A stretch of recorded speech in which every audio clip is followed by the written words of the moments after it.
My mother invited 60 people to my younger sister's engagement dinner. She booked the celebration at the restored farmhouse I had spent 7 years saving. She promised everyone I would cook, decorate, serve, and pay for the entire evening. Then she told me not to sit with the family because my adopted daughter would make my sister's future in-laws uncomfortable. My father said, "You're useful behind the scenes, Natalie.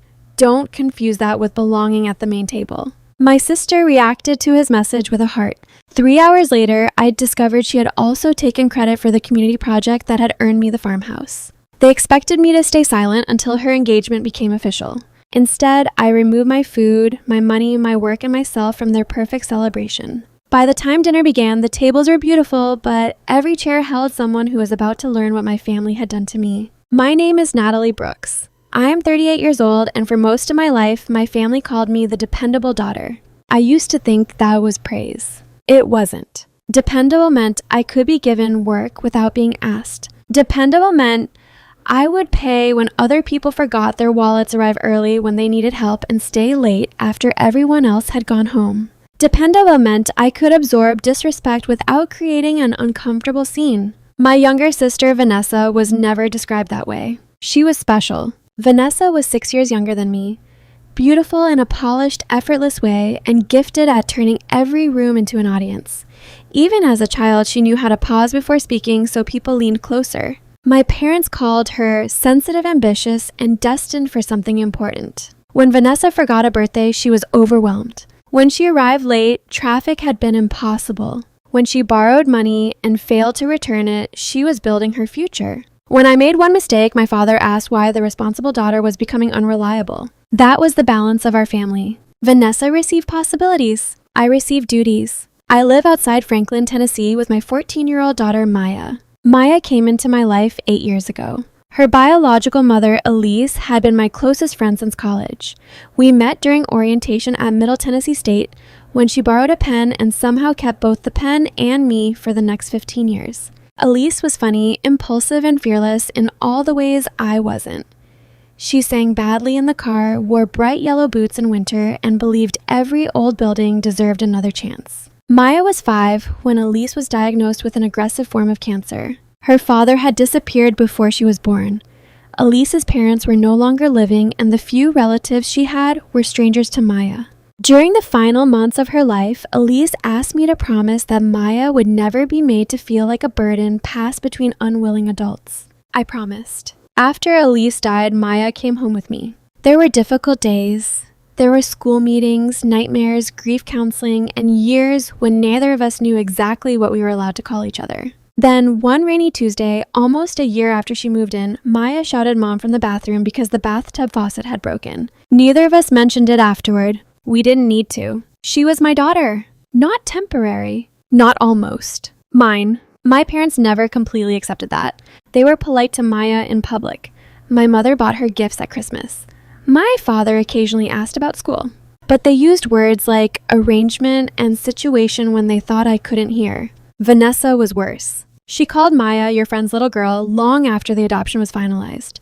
When I corrected her, she smiled and said I was becoming too sensitive about labels. I should have established harder boundaries then. Instead, I worked twice as hard to create the illusion that we were one family. I invited everyone to Maya's birthdays. I hosted Easter brunch. I brought my parents groceries during the pandemic. I organized Vanessa's bridal shower for an engagement that ended before the wedding. Every time they excluded Maya, I explained it away. They're still adjusting. They come from a different generation. They don't understand adoption. I believed patience would eventually teach them to love her properly. What it actually taught them was that they could hurt us without losing access to everything I provided.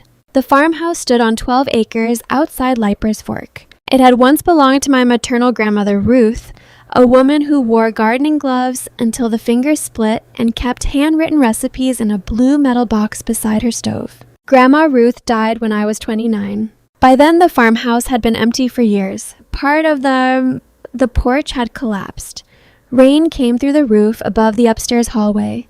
The barn leaned so far to one side that my father joked a strong wind could finish the demolition for free. My parents wanted to sell the property to a developer. Vanessa wanted her share of the money immediately. I couldn't bear the idea. Some of my happiest childhood memories lived in that house. Grandma Ruth taught me to bake biscuits in the kitchen. She let me paint one wall of the pantry pale blue, even though the color didn't match anything. Elise loved the farmhouse too. During college, we spent weekends there cleaning windows and talking about turning it into a community gathering place someday. After Grandma died, I used my savings to buy out my parents' interest in the property. It wasn't a glamorous inheritance. It was a collapsing house, an overgrown field, and a loan that frightened me every time I opened my banking app. I was working as the community programs director for a nonprofit in Nashville then. The salary was decent, but not generous. I spent weekends painting walls, repairing fences, and learning tasks I had once assumed required professionals. Elise helped until she became ill. After her death, restoring the farmhouse became tied to the promise I had made her. I wanted Maya to have something permanent. I wanted her to grow up knowing that even when people leave, love can still build a place that stays. Over 7 years, the farmhouse became something beautiful. The downstairs rooms were restored but not made fancy.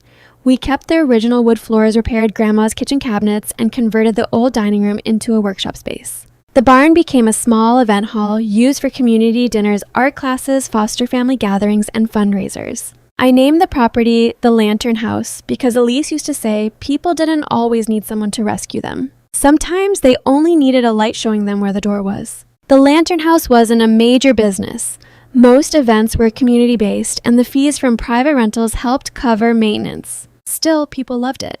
Local magazines photographed the porch. A Nashville morning show featured our foster family cooking program. The county honored me for developing a place where young people aging out of care could learn basic cooking, budgeting, and home repair skills. My parents attended the ceremony. My mother posted a photograph of herself with Vanessa in front of the Lantern House sign. The caption read, "So proud of the women in our family who keep Grandma Ruth's legacy alive." I was not in the picture. I had been inside, setting up chairs. That should tell you almost everything about how my family saw me.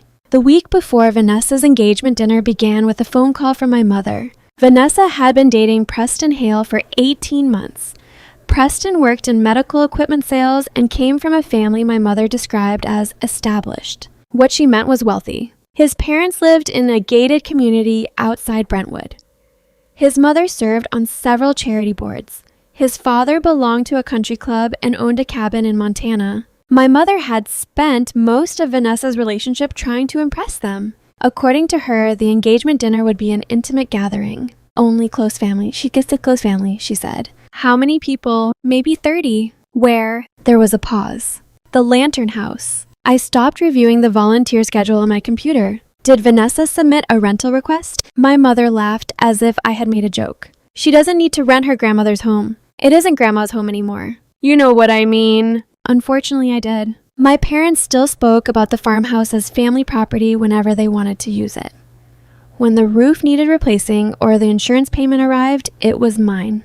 When someone wanted a beautiful venue, it became ours. What date? Saturday. This Saturday. Preston's parents are only available then. That's 5 days away. We don't need much. Just dinner flowers, table settings, and a warm family atmosphere. 30 people is not a small dinner. It may be closer to 40. By the time she finished speaking, the guest list had grown to 48. Vanessa had invited Preston's extended family, several coworkers, childhood friends, neighbors, and 2 women from my mother's church whom Vanessa barely knew. My mother continued assigning responsibilities. I would prepare Grandma Ruth's chicken with white wine sauce. I would make the rosemary potatoes, roasted vegetables, biscuits, and 3 desserts. I would arrange flowers from the property. I would set up the barn, polish the serving pieces, and make sure the bathrooms looked professionally clean. Maya can help in the kitchen, she added. I waited. Are you asking to book the Lantern House? I'm asking you to support your sister. Those aren't the same thing. Her voice cooled. Natalie, this family has supported every phase you've gone through. Maya was not a phase. The Lantern House was not a phase. But I had learned that challenging every insulting word only gave my mother opportunities to deny what she meant. I'll need the final guest count and a budget, I said. Vanessa assumed this would be your engagement gift. Vanessa assumed. She said you would want to do something meaningful. I looked around my office. On the wall hung a photograph of Maya at age 9 holding a paint roller twice the width of her arm. Another showed Elise sitting on the farmhouse steps before she became sick. They had helped build this place. Vanessa had visited during the restoration twice. The first time she took photographs in front of the magnolia tree. The second time she asked when the upstairs bathroom would be attractive enough for guests. "I'll speak to Vanessa," I said. My mother sighed. "Please don't turn this into a negotiation. Preston's parents value family generosity. Then their family can generously contribute." She hung up. 10 minutes later, Vanessa called. Her voice had the careful sweetness she used whenever she wanted something expensive. "Mom said you're stressed about the dinner." "I'm not stressed. I'm asking what you expect. Nothing huge. You invited almost 50 people. Some won't come. And you want me to provide the venue and food. You're so good at this." Compliments from Vanessa were often warning labels attached to unpaid labor. "Have you calculated what dinner for 50 people costs? You already own the tables and dishes. Food still costs money. Preston and I are saving for the wedding. You haven't announced the engagement yet. That's what Saturday is for." I closed my eyes. So this isn't an engagement dinner. It's an engagement announcement. Technically. Does Preston know? He knows there's a family dinner. The entire evening was designed as a surprise performance. Vanessa wanted Preston to propose publicly after she guided him into doing exactly what she had already planned. She had purchased her own ring with money he transferred for a vacation deposit. She had shown my mother the dress she planned to wear. A photographer had been hired for the moment. Even the future fiancé was partly a guest at his own engagement. "I'm not paying for this," I said. Her sweetness disappeared. "You make more than I do." "That doesn't make my money yours. You received the farmhouse. I paid for the farmhouse and restored it. Grandma would have wanted all of us to enjoy it.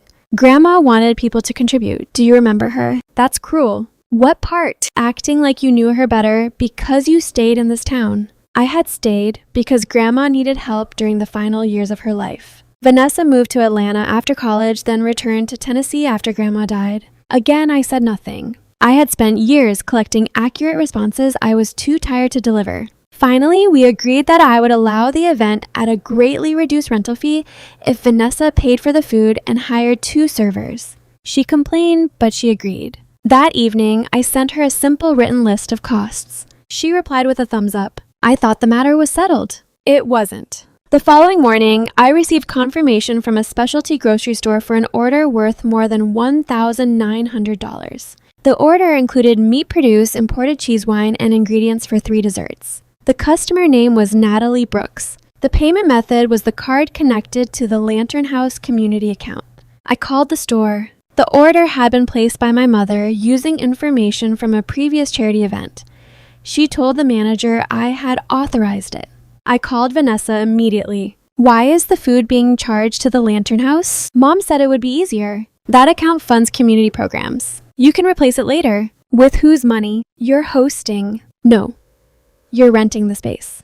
Family doesn't charge family. You agreed yesterday." That was before Mom explained how bad it would look if Preston's parents found out you charged your own sister. I laughed once, although nothing was funny. "Cancel the order or change the payment method by noon. You're making this humiliating.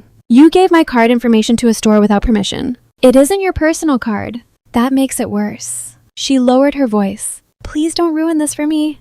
Preston's mother already thinks my family is less established than theirs."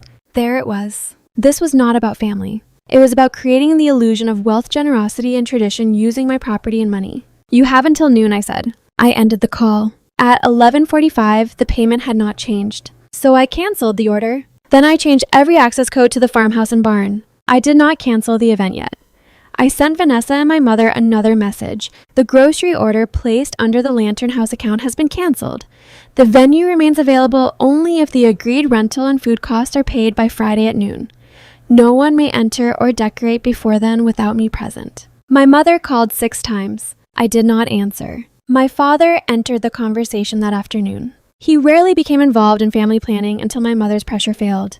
Then he arrived as enforcement. His message read, "Your mother says you're holding Vanessa's engagement hostage over money." I responded, "I'm refusing to pay for it. You have the venue and the skills. Vanessa brings people together. Everyone contributes differently." I stared at that sentence. Vanessa brought people together. I cooked for them, cleaned for them, paid for them, and gave them a place to gather. But Vanessa received credit for bringing them together.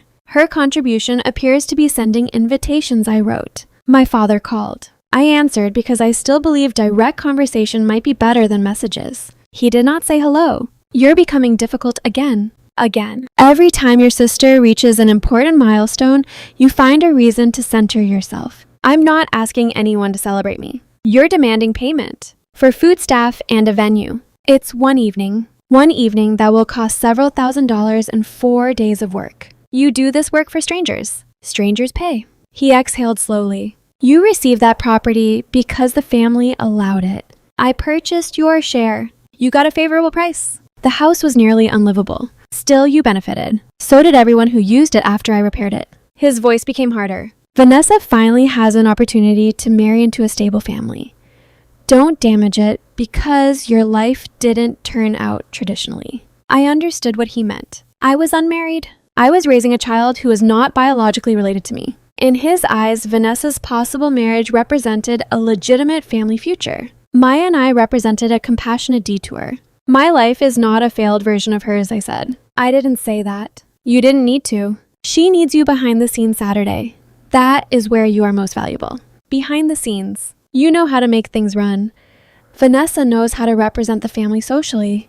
The words were polished, but the meaning was brutal. I did the labor. Vanessa received the light.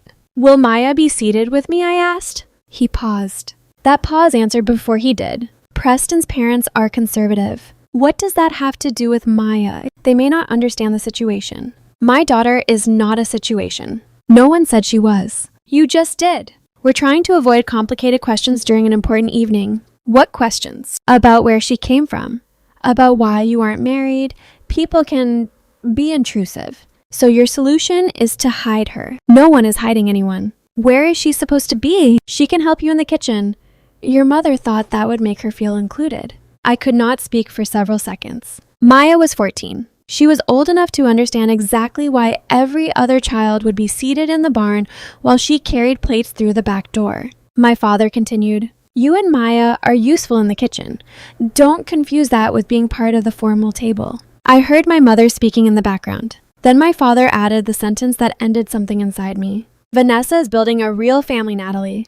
For one evening, let her have that without making everyone explain yours. I ended the call. My hands were cold. A message appeared in the family thread a moment later. My father had written, Stop making this emotional. You're useful behind the scenes. That has always been the value you bring. Vanessa reacted with a heart. Not accidentally. The heart remained beneath his message. I waited for her to remove it. She didn't. I took a screenshot. Then I walked down the hallway to Maya's room. She was sitting on the floor painting small wooden lanterns for the foster family dinner we were hosting the following month. Hey, she said. Do these look too childish? They were blue and gold with tiny stars cut into the sides. They're perfect. She studied my face. What happened? Nothing you need to fix. That means something happened. I sat beside her. The dinner Saturday is probably not going to happen here. She put down the paintbrush. Because of me. The fact that she asked so quickly told me this was not the first time she had felt herself becoming the cost of my inclusion. Number. Grandma Linda asked what I was wearing. Then she said maybe I could stay in the kitchen with you. I felt my stomach tighten. When did she say that? Yesterday. Why didn't you tell me? Maya shrugged, but her eyes dropped. I thought you already knew. I didn't. She said Preston's family might ask questions, and Vanessa didn't want the night to become about adoption. I moved closer. You are not embarrassing? I know. Her answer came too quickly. You are not a secret.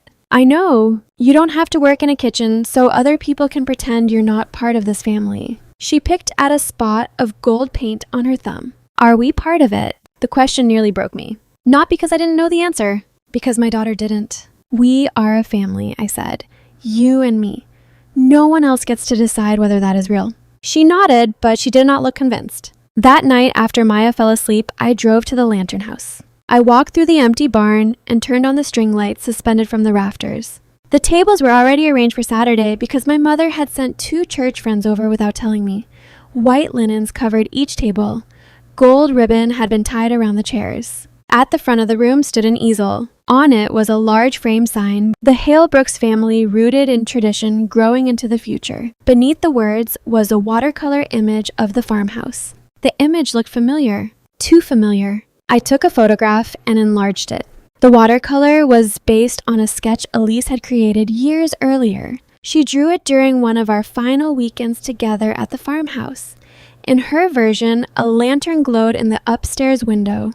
Beneath it, she had written, "For Maya, so she always knows where home is." The original drawing hung in my office. Vanessa had removed the dedication and placed her future married name over it. I called her. "Where did you get the picture on the engagement sign?" "It was in one of Grandma's boxes." "No, it wasn't. It's just the farmhouse." Elise drew it for Maya. A pause. "I found a photograph online. You took it from the Lantern House website." "So, the website explains who drew it and why." "I changed it." "You erased the lantern and the dedication." "Because it's an engagement sign, Natalie, not a memorial." My grip tightened around the phone. "That image represents the promise behind this place. You turn everything into a story about you and Maya. The Lantern House exists because of that story." "No. The Lantern House exists because Grandma owned property." There it was again. The labor disappeared. The years disappeared. Elise disappeared. I disappeared. Only the attractive result remained waiting to be claimed by whoever looked best standing in front of it. "Take the sign down," I said. "It cost $400. Then you should have asked before using someone else's work. You don't own a drawing of the family farmhouse. It wasn't drawn for the family. It was drawn for Maya. Everything has to belong to her now, doesn't it?" The cruelty in her voice was no longer accidental. "Saturday's event is canceled." She laughed. "You can't cancel my engagement. I can cancel an unauthorized event on my property. Mom has already invited everyone. Then Mom can explain. You'll destroy this family over a picture. No, I'm ending the event because you stole money from a community account, expected me and my daughter to serve you from the kitchen, and used a memorial drawing made for Maya to advertise your perfect family. That account has plenty of money. It is not yours. You always act like the farmhouse makes you superior. The farmhouse makes me responsible." She became quiet. Then she said, "You're jealous because no one ever chose you." I felt the sentence land. She knew about my past relationships. She knew I had once wanted marriage and had watched those hopes change after Elise died and Maya needed me. But by then, the insult no longer had the power she expected. "I was chosen," I said, "by someone who trusted me with the person she loved most." "That isn't the same." "No, it's more responsibility than you have ever understood." I ended the call. Before leaving, I removed the engagement sign from the easel and placed it in the storage room. Then I took photographs of every table, every decoration, and every unauthorized item brought onto the property. I sent one final message to Vanessa, my parents, and Preston. The engagement event at the Lantern House is canceled. No payment was made, food was charged to a community account without permission, and my daughter was excluded from the family table. The access codes have been changed. You need another venue. It was the first time Preston had been included in the conversation. His response came 15 minutes later. "What do you mean Maya was excluded?" Vanessa immediately wrote, "Please don't involve Preston in family drama." I answered with a screenshot of my father's message. "You and Maya are useful in the kitchen. Don't confuse that with being part of the formal table." Beneath it was Vanessa's heart reaction. The chat remained silent for almost 10 minutes. Then Preston wrote, "Vanessa, did you agree to this?" She called me instead of answering him. I did not pick up. By morning, I had 43 unread messages. My mother accused me of trying to sabotage Vanessa's future. My father said I had deliberately humiliated him by sharing a private family conversation. Vanessa sent 11 messages insisting the heart reaction had been sarcastic. Then she claimed it was meant for a different message. Then she said she had been driving and had not read my father's words carefully. Then she said Maya would have been allowed to eat after the formal photographs. Every explanation made the truth uglier. At 8:30, Preston called. I hesitated, then answered. "I'm sorry to contact you directly," he said. "I need to understand what Saturday was supposed to be." "A dinner where you would propose to Vanessa." He was quiet. "She told me her parents wanted a small gathering. She designed the engagement sign." "What engagement sign?" I sent him the photograph. He studied it while we remained on the phone. "I haven't bought a ring," he said. "She purchased one." "With what money?" "I don't know." Another silence. 2 months earlier, Preston had transferred money to Vanessa for a vacation they planned to take in the spring. That vacation deposit had paid for the ring. Vanessa intended to place it in his hand shortly before dinner and guide him toward the surprise proposal she had already announced to everyone else. "I was planning to propose," he said quietly, "but not Saturday, and not like this." "I'm sorry." "You have nothing to apologize for." I almost laughed at how unfamiliar those words felt. He asked about the grocery charge, the venue agreement, and Maya's exclusion. I told him the truth without adding anything I couldn't prove. When we ended the call, he said he needed to speak to Vanessa. My mother called less than 5 minutes later. What did you say to Preston? The truth. You had no right to interfere in their relationship. You added him to an engagement dinner without telling him it was his engagement. He was going to propose eventually. That doesn't mean you can stage the moment for him. You don't understand how these things work. No. I understand exactly how this family works. If reality isn't attractive enough, you assign someone to create a better version. My mother began crying. Your sister may lose the man she loves. Then perhaps she should stop lying to him. You've always resented how easily things come to Vanessa. I looked around my kitchen. Nothing in my life had come easily. Not the farmhouse. Not my career. Not motherhood. But the difficult things had become meaningful because I chose them. What my family demanded was different. They wanted my effort without my choice. I don't resent Vanessa's life, I said. I resent being required to make it look effortless. Saturday arrived. The canceled event had not stayed canceled. My mother moved it to her house in Brentwood. She rented folding tables, ordered grocery store platters, and invited everyone to come at 6. The guest list dropped from nearly 60 to 34 after Preston told friends there would be no engagement announcement. Vanessa still planned to wear the dress. She still hired the photographer. And my mother told relatives I had promised to host, taken everyone's money, and locked the lantern house because I was jealous. My cousin Leah called me that afternoon. Leah and I had never been especially close, but she had attended several community events at the farmhouse. Your mom says you canceled after Vanessa refused to make you her maid of honor, she said. There is no wedding. That's what I thought. I explained what had happened. Leah was quiet. Did they really exclude Maya? I sent her the screenshot. Oh, Natalie. 2 words. No excuses. No suggestion that I misunderstood. Just recognition. She's telling people Maya chose to help in the kitchen, Leah said. Maya was told she would make Preston's family uncomfortable. Are you coming tonight? Number. You may want to. I'm not interested in fighting at my mother's house. I don't think you understand what she has planned. My mother intended to display the engagement sign at the dinner. She had retrieved it from the Lantern House storage room using an old key to the side entrance. The key no longer opened the main doors, but the storage room lock had not been changed. Worse, she planned to announce that Vanessa would become co-director of the Lantern House after the wedding. That position did not exist. Apparently, Vanessa had told Preston's mother that the farmhouse was a multi-generational family charity created from Grandma Ruth's legacy. She described herself as the public relations and donor director. She had used photographs from my programs in a portfolio. She had included testimonials written about my work. She had even told Preston's mother that the foster family cooking program had been her idea. The same program created after Elise died. The same program Maya helped name. My sister had not just borrowed a picture. She had borrowed the purpose of my home. And my mother was prepared to confirm the lie in front of everyone. For several minutes, I stood in my kitchen, unable to move. The professional part of the betrayal mattered, but the deeper wound was personal. Vanessa had spent years treating Maya as an outsider. Now she was using a program built from Maya's grief to impress her future in-laws. I called Maya's babysitter. Then I changed clothes. I chose a simple dark green dress and the gold earrings Elise gave me for my 30th birthday.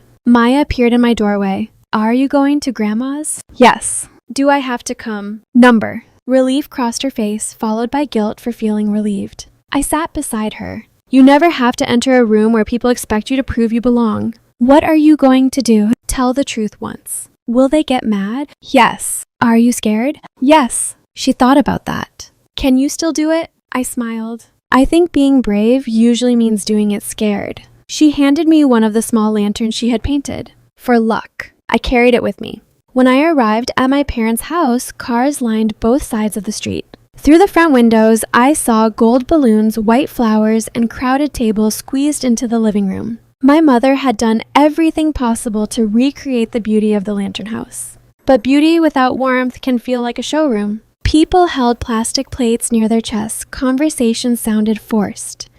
A tray of meatballs sat beneath a foil cover on the kitchen island. My father kept checking the time. Vanessa stood near the fireplace in a white dress. The engagement sign was displayed behind her. The stolen farmhouse image had become the centerpiece. She saw me enter and froze. My mother hurried across the room. For half a second, relief appeared on her face. the same relief she always showed when the unpaid help finally arrived. "You came," she whispered. "Thank God. The potatoes are cold and the servers don't know where. I'm not here to work." Her expression hardened. "Not tonight. Especially tonight." She lowered her voice. "Preston is already upset. If you create another scene, you may permanently damage your sister's life. I'm not the person who built her life on a lie." My father stepped between us. "You are not welcome here if you're going to behave like this." "That's fine. I only need 5 minutes." Number. Across the room, Leah had seen me. She walked toward us with Aunt Deborah and 2 cousins. Their attention drew others. Vanessa approached. "This is my engagement dinner." "Is Preston proposing?" Her face tightened. "That is none of your business." "He told me he isn't." Whispers moved through the room. My mother forced a smile. "There has been a misunderstanding, but tonight is still a celebration of 2 families." "Then why did you tell everyone Vanessa is the co-director of the Lantern House?" Vanessa's eyes flashed toward Leah. Leah did not look away. My mother said, "This is not the place. You made it the place when you displayed an image created for my daughter and used my community work to impress these people." Preston's mother, Caroline, stood near the dining table. She was elegant, silver-haired, and far less intimidating than my mother had described. "What does she mean?" Caroline asked. Vanessa answered quickly. "Natalie handles the property side. I developed the outreach vision." I looked at her. "Name 1 family enrolled in our program." "That would violate privacy." "Name 1 class you attended." "I work behind the scenes." The irony was almost breathtaking. She had taken the role assigned to me and used the phrase to defend herself. Caroline looked at the engagement sign. "Vanessa told us the Lantern House was a project she developed to honor your grandmother." "My grandmother owned the original farmhouse," I said. "I purchased it from the family when it was deteriorating. I spent 7 years restoring it." My mother interrupted. "With our blessing. With the money I paid you." "That isn't relevant." "It becomes relevant when you claim ownership." I held up Maya's painted lantern. "The Lantern House was created after my closest friend died and left me to raise her daughter. The programs Vanessa presented as her work were built for young people who needed a safe place to learn and belong." Caroline slowly turned toward Vanessa. "Your presentation said you founded the program." I helped shape the family story. "You attended 1 fundraiser," I said. "You left before cleanup because the barn was too humid." A few relatives looked down. They remembered. Vanessa's voice sharpened. "You would have nothing without Grandma's property. And you would have nothing to present tonight without my work." My father moved closer. "That is enough." "No, Dad. You told me my only value was behind the scenes." Vanessa agreed. Then she took the work I did behind the scenes and placed her name in front of it. He glanced at the guests. "This is a private misunderstanding. You made it public when you told everyone I stole their money and sabotaged the dinner." Aunt Deborah spoke from behind him. "Did Natalie agree to pay for the original event?" My mother did not answer. I took out my phone and opened the grocery confirmation. The food was charged to the Lantern House community account without my permission. When the payment was not changed, I canceled it. Caroline looked stunned. "That account supports foster families." "Yes." Vanessa shook her head. "It would have been replaced." "By whom?" After the wedding, Preston and I planned to become more involved. Preston had been standing near the hallway. He stepped forward. "No, we didn't." The room went silent. Vanessa turned toward him. "We discussed supporting Natalie's work. You told me it was your program." "It's a family project." "You told my mother you created it." "I created the expansion plan." "What expansion plan?" "The wedding partnerships, the donor events, the branding." I had never heard of any of those plans. She intended to transform the Lantern House into a backdrop for upscale weddings and use the community programs as an attractive charitable story. Preston stared at her. "You made it sound like you ran the place." "I would have after we married." "Did Natalie agree?" Vanessa did not answer. My mother tried to redirect the conversation. "Everyone is emotional. We should eat before the food gets colder." It was almost impressive. The truth could be collapsing around her and she would still try to serve dinner over it. Preston did not move. "Did you buy a ring with the vacation money?" Vanessa's face lost color. Several guests turned toward them. She spoke quietly. "I chose the ring so you wouldn't feel pressured." "You chose your own ring, planned a proposal, invited everyone, and told them I was going to do it. I knew you wanted to marry me." "I thought I did." The sentence fell into the room like broken glass. My mother covered her mouth. Vanessa stared at him. "You cannot do this because Natalie is jealous." "This is not because of Natalie. She has been trying to destroy tonight from the beginning." Preston looked at the engagement sign, then at the tables, the photographer, and the guests who had been told to expect a proposal he had never planned. No, he said. She's the only person who told me what tonight actually was. Vanessa began crying. My father turned on me. Are you satisfied? I had expected the question. In my family, the person who revealed harm was always accused of enjoying the damage. Number, you came here to humiliate your sister. I came because you were using my work, my home, and my daughter's story to create a false image. You could have handled this privately. I tried. You answered by telling relatives I was jealous and dishonest. My mother's tears began next. We were trying to help Vanessa build a future. At whose expense? She has always needed more support. And because I appeared strong, you decided I needed none. That isn't fair. Was it fair to put Maya in the kitchen so no one had to explain her? My mother looked around at the guests. People ask insensitive questions, and you answered before they asked by treating her like something shameful. Caroline spoke quietly. For what it's worth, no one in our family objected to Maya attending. My mother blinked. She never said you did. Caroline continued. She said Vanessa wanted a traditional family photograph. Everyone looked at Vanessa. Her tears stopped for a second. That detail mattered. Preston's family had never demanded Maya's exclusion. Vanessa had used them as an excuse because she wanted photographs showing two polished biological families joining together. Maya disrupted the image. Not because she was difficult, because her existence told a story Vanessa could not control. I turned to my sister. You wanted the Lantern House story without the girl it was built to protect. Vanessa said nothing.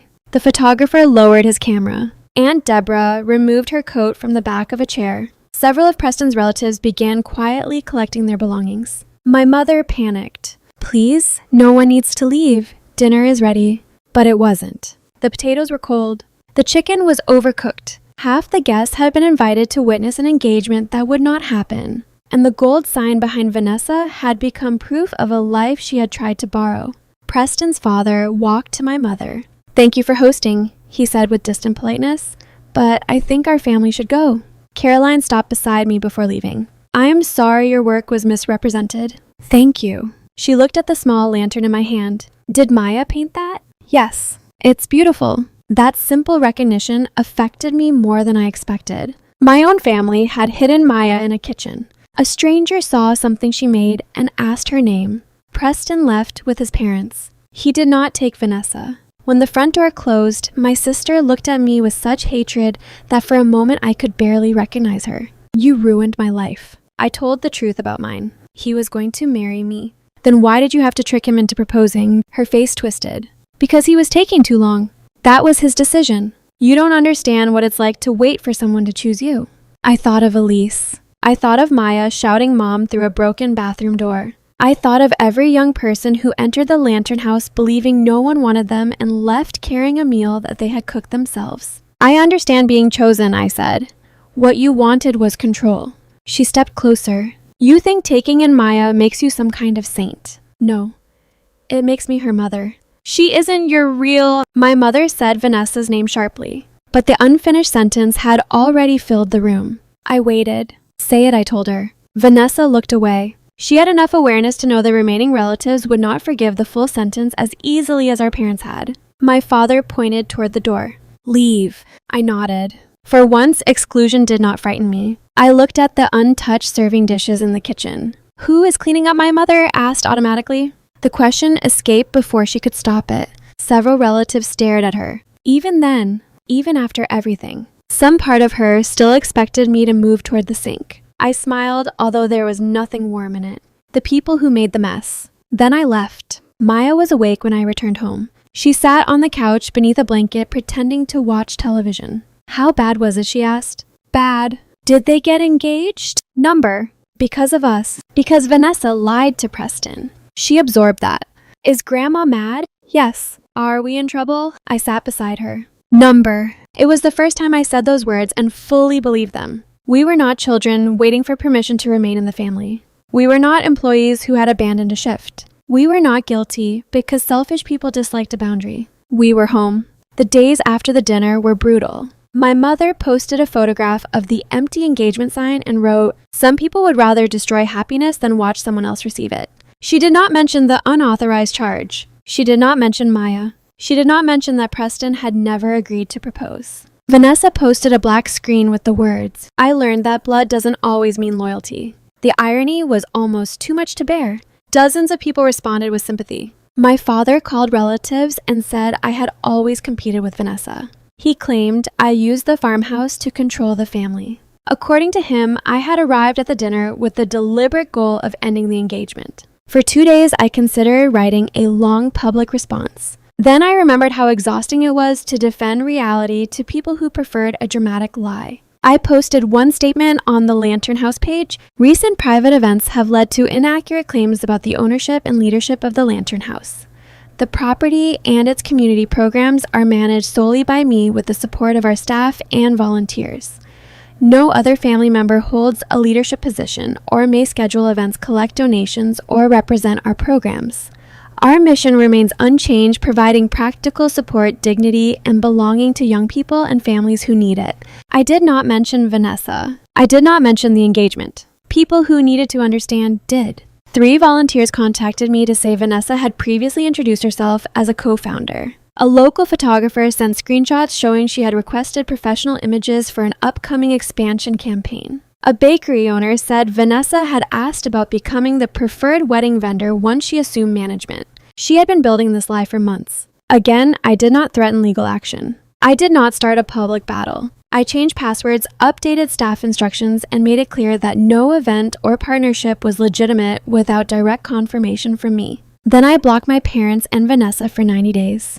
The silence felt unnatural at first. I woke each morning expecting a crisis. A medical appointment my mother needed me to schedule. A bill my father did not understand. A dress Vanessa wanted returned. A family lunch I was expected to provide. Nothing came. Or rather, the problem still existed. They simply went to the people who created them. My mother hired a cleaner. My father learned to order his own prescriptions online. Vanessa moved out of her apartment after Preston ended the relationship and returned to my parents' house. The world continued without my unpaid management. More importantly, my world became lighter. Maya and I spent a Saturday repainting the Lantern House pantry, the same pale blue Grandma Ruth once allowed me to choose.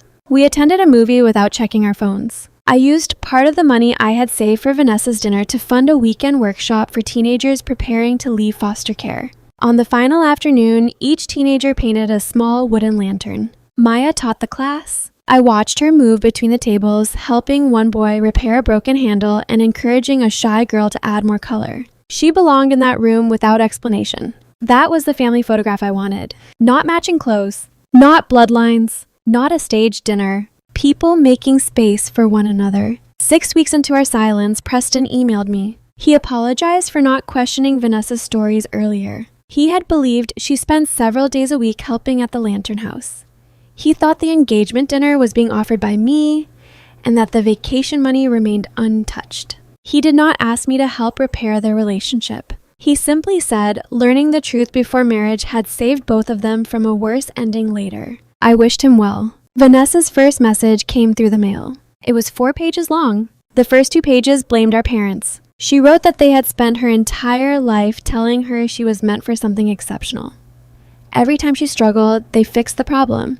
Every time I succeeded, they described my work as practical rather than impressive. She admitted that she began using photographs from the Lantern House because people responded warmly to them. She told herself she was helping promote the family legacy. When Preston's mother praised the foster family program, Vanessa did not correct her assumption that it was Vanessa's idea. One lie required another, then another. Soon she was describing a future leadership role she had never discussed with me. She admitted she had agreed to keep Maya out of the photographs. The reason was exactly what I suspected. She wanted Preston's family to see 2 traditional families joining together. She wrote, "I knew excluding Maya was cruel. I told myself she would prefer the kitchen because she already knew you would be there. The truth is that I wanted your work in the picture without anything that made your life look more meaningful than mine." That was the first sentence in the letter that felt entirely honest. Vanessa did not ask me to forgive her. She asked whether she could apologize to Maya someday. I did not respond immediately. An apology can be sincere and still arrive before the injured person feels safe enough to receive it. At the end of the 90 days, I agreed to meet my parents at a cafe. I chose a public place because their home had always made me feel like a child summoned for discipline. Aunt Deborah came as a witness. My mother arrived holding the blue metal recipe box that had belonged to Grandma Ruth. For one dangerous second, I thought she intended to use it as emotional leverage. Instead, she placed it in front of me. "This should have been yours years ago," she said. "Why?" "You were the person who cooked with her." It was the first time my mother had acknowledged that history without turning it into a shared family claim. My father looked older than he had 3 months earlier.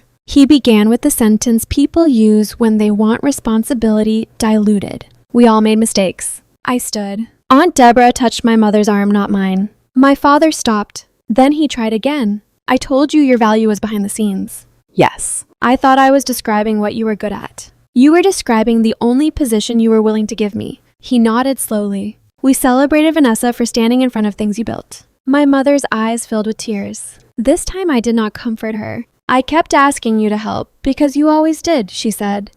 "Then I became angry when you wanted to be asked. You also excluded my daughter." She looked down. I told myself we were protecting her from questions. "No.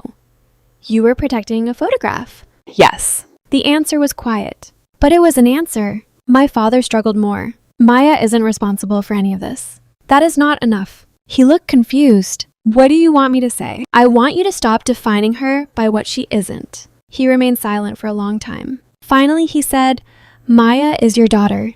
That makes her my granddaughter." I behaved as though biology gave me permission to keep her at a distance. My throat tightened.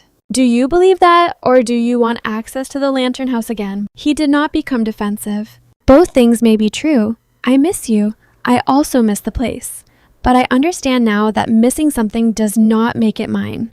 It was not a perfect apology. Perfect apologies exist more often in scripts than in families. But it named the harm. I gave them clear conditions. They would correct the lies they had told about the dinner. They would publicly acknowledge that the event had been scheduled and charged to my account without permission. They would not use book or describe the lantern house as family property. They would never again treat Maya as less legitimate than Vanessa's future children. And if they insulted her identity again, the relationship would end. My mother asked, "If we do those things, will everything return to normal?" Number. She flinched. "Normal is what brought us here. We can build something different or have nothing." 2 days later, my mother corrected her post. She wrote that I had not stolen money or sabotaged an agreed event. She admitted she had scheduled the dinner without a completed agreement and had expected me to cover expenses I had refused. My father sent a separate message to the family acknowledging that his words about my value and Maya's place at the table had been cruel. Some relatives accepted the correction. Others stayed silent. A few quietly removed their earlier comments. I no longer needed every person to approve of me. I only needed to stop participating in the lie. Maya chose not to meet my parents immediately. I supported her. 14-year-olds are rarely given control over reconciliation. Adults apologize and expect children to appear on schedule smiling and grateful. I refused to do that to her. 3 months later, she agreed to meet my mother for lunch at the Lantern House. Before arriving, my mother texted, "Would it be all right if I bring the recipe box? I thought Maya might want to choose something to bake." She asked. She waited. Maya chose Grandma Ruth's cinnamon apple cake. My mother followed her instructions instead of taking over. When the cake came out uneven, she did not criticize it. They sat on the porch and ate 2 slices each. It did not erase the kitchen where Maya had once been expected to hide, but it created a new memory in a place where we intended to keep only honest ones. My father's progress was slower. He still made comments about traditional families. The first time he did it near Maya, I ended the visit immediately. He called later and said I had embarrassed him. I replied, "Then remember the feeling before you say it again." He did. Vanessa and I remained apart for almost a year. She began counseling after Preston ended the relationship. She found a smaller apartment and took a position organizing events for a hotel where budget schedules and staff could not be treated as invisible magic performed by someone else. Eventually, she asked to meet Maya. I told her the decision belonged to Maya. My daughter read Vanessa's letter twice. Then she agreed to a 30-minute conversation at the farmhouse with me present. Vanessa arrived without makeup gifts or a rehearsed speech. She sat across from Maya at Grandma Ruth's old kitchen table. "I treated you like you were outside our family," she said. "Then I used the place built for you to make myself look caring. That was dishonest and cruel."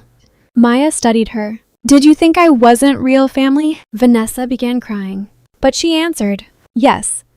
I thought family was something blood decided. I was wrong. Why? Because blood didn't make me loyal to you. Your mom chose you every day. That is more real than the way I behaved. Maya did not hug her. She did not say everything was fine. She nodded once. Okay. After Vanessa left, Maya asked whether forgiveness meant she had to invite her to things. Number. Does it mean I have to trust her? Number. What does it mean? It can mean you don't want to carry the anger every day. Trust is something she would still have to earn. Maya thought about that. I can probably forgive her before I trust her. That sounds wise. I learned it from you. I had to turn away for a moment. A year after the engagement dinner, the Lantern House hosted its annual autumn supper. There were no stage proposals, no gold balloons, no signs claiming a perfect family legacy. Former foster youth cooked alongside volunteers. Local musicians played near the barn doors.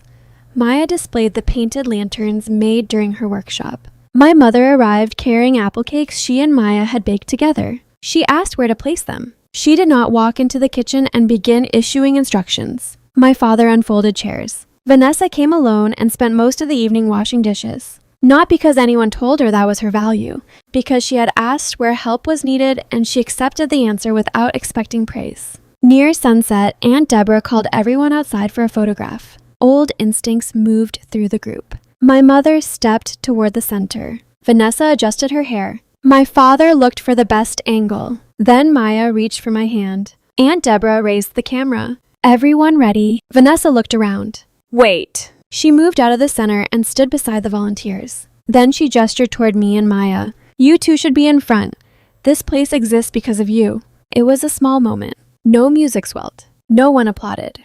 But my daughter looked at me and smiled. We stood together beneath the Lantern House sign. When the photograph was taken, I was not carrying coats. I was not arranging plates. I was not hidden behind someone else's celebration. Neither was Maya. Later that night, after everyone left, we walked through the quiet barn. Paper lanterns glowed above the empty tables. Maya leaned against one of the chairs. Do you think they really changed? Some of them are trying. Is trying enough? Trying consistently is a beginning. She nodded. What if they go back to how they were? Then we go back to our boundaries. It sounded simple when I said it.